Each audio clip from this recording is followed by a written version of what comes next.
السلام علیکم. آج کی کہانی محنتی چوٹی کا راز.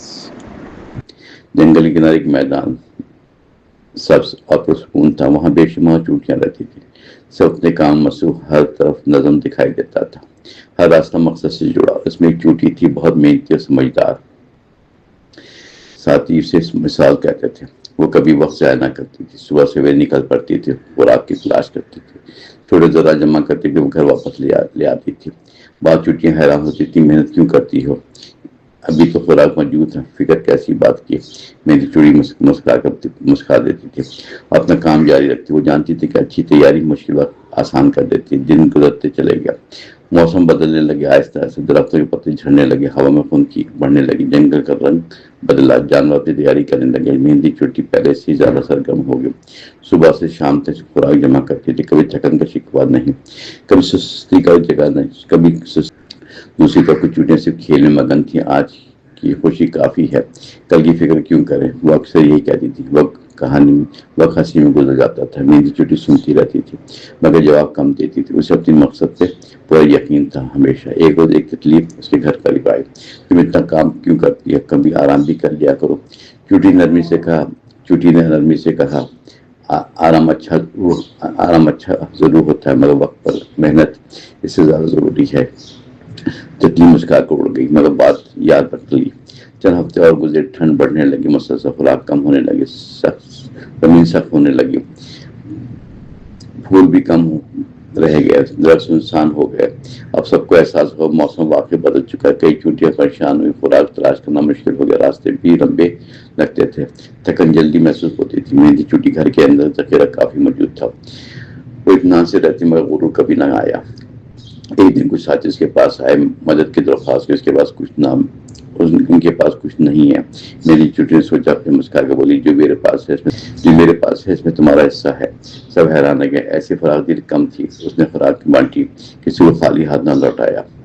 ساتھی بھی بہت خوش ہوئے. دل سے دعا دی.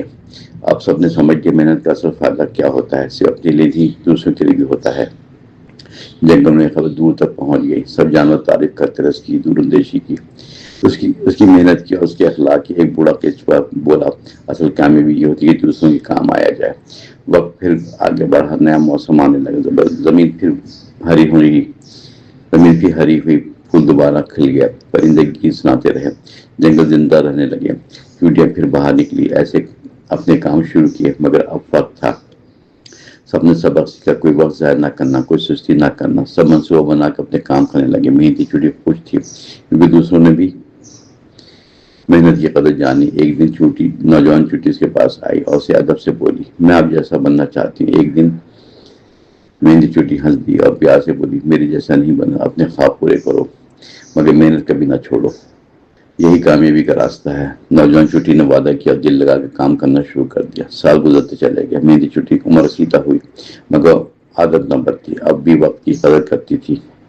ہمیشہ نئی نسل سے مشورہ لینے آیا کرتی تھی.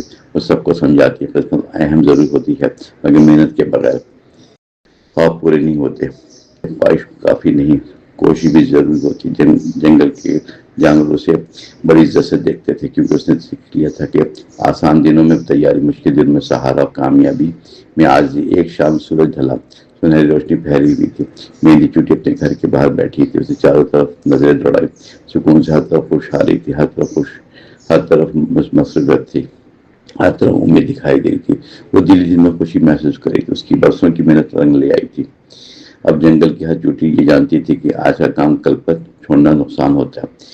وقت سب سے قیمتی سرمایہ ہوتا ہے زندگی کا. جو اس کی قدر کرے وہ آگے بڑھ جاتا ہے. جو سستی کرے وہ پیچھے رہ جاتا ہے.